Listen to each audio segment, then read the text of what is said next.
Assalamualaikum warahmatullahi wabarakatuh. Sabahul khair. Nah, kalau kakak tanya sabahul khair, jawabannya sabahun nur. Sekali lagi ya. Sabahul khair, sabahun nur. Ayyuha. Kaifa halukum jami'an? Semoga kalian semua dalam keadaan sehat walafiat. Amin ya rabbal alamin. Ayyuha. Ayatullah fatalibat. Hayya bina nabda dirasatana bi qiraati basmalah. Bismillahirrahmanirrahim. Hal hadartum jami'an? Hadir semua ya. Tetap terus semangat ya, tonton video pembelajaran hari ini sampai selesai supaya kita lebih paham materi tentang hari ini. Baik, adik-adik yang sayangi, hari ini kita belajar Al-Lughatul Arabiyyah. Naam. Jadi kita hari ini belajar bahasa Arab tentang apa? Al-Qawaid wa Tarakib. Nah, kita belajar tata bahasa. Tata bahasa tentang Al-Muftada wal Khobar. Oke. Nah, jadi sebelum kita masuk ke materi muftada, ada yang namanya istilah isim. Isim ini apa sih, Kak? Nah, jadi isim itu adalah kata benda, segala sesuatu kata benda. Yang kita pelajari pertama kali ini ya adalah isim dhamir munfasil. Nah, isim dhamir munfasil ini adalah kata ganti. Misalnya, kalau dalam bahasa Indonesia kata ganti itu ada apa saja? Jadi 3, yaitu saya, kamu, dan dia. Dia sama di dalam bahasa Arab juga mirip seperti itu. Namun isim dhamir bahasa Arab itu ada 14. Saja huwa huma hum hiya huma hunna anta antuma antum anti antuma antunna ana nahnu. Nah, itu yang 14 tadi domirnya. Nah, adapun yang akan kita pelajari hari ini domirnya hanya ada di 5. Apa saja? Coba ittahu kutubakum.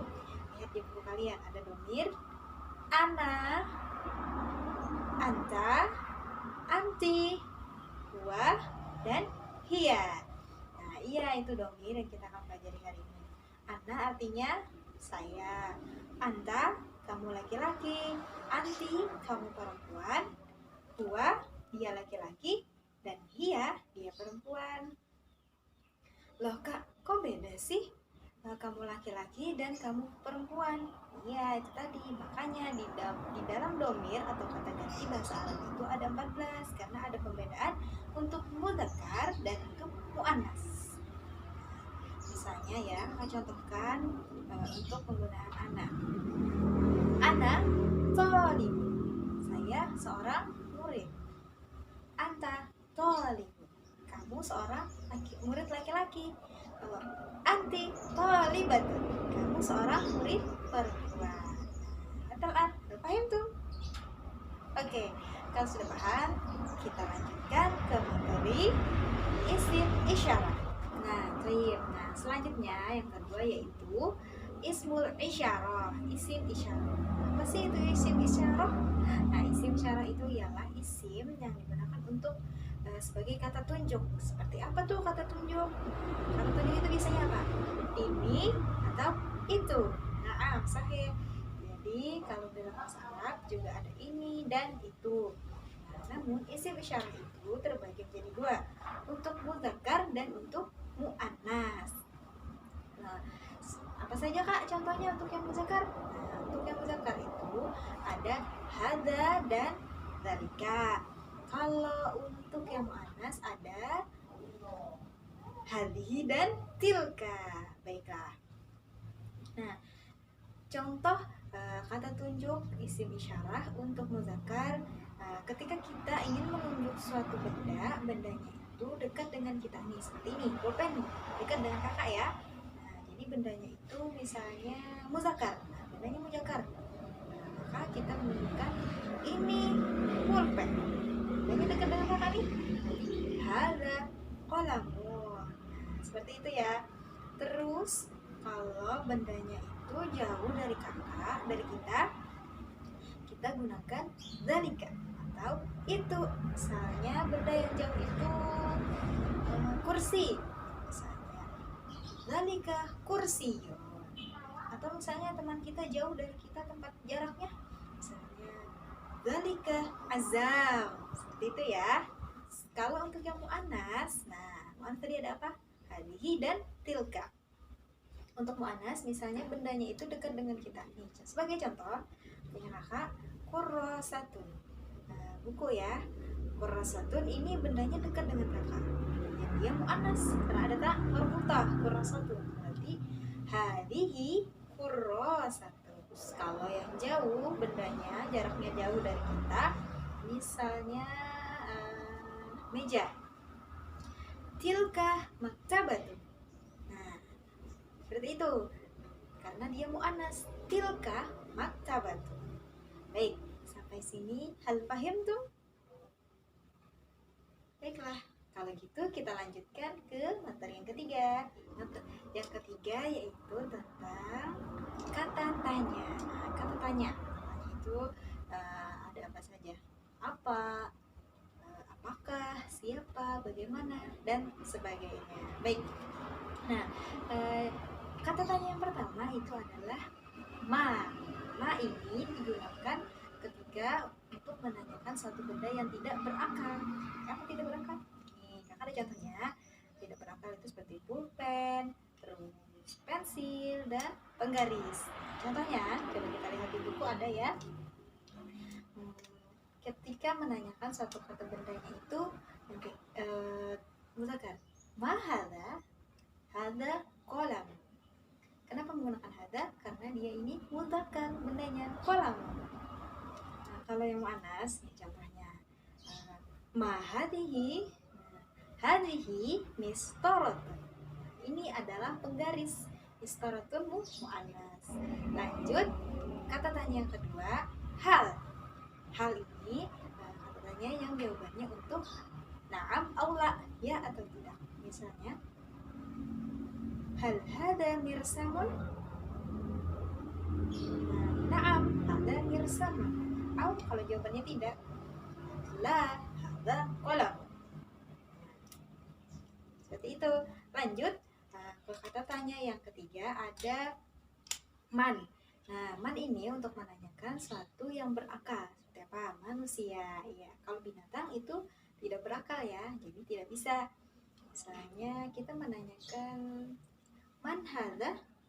Hadza Mahmud. Siapa dia? Dia adalah Mahmud. Terus kalau yang kita tanyakan itu muannas, perempuan, man hadhihi? Hadhihi misalnya Helia. Ada kata tanya kaifa.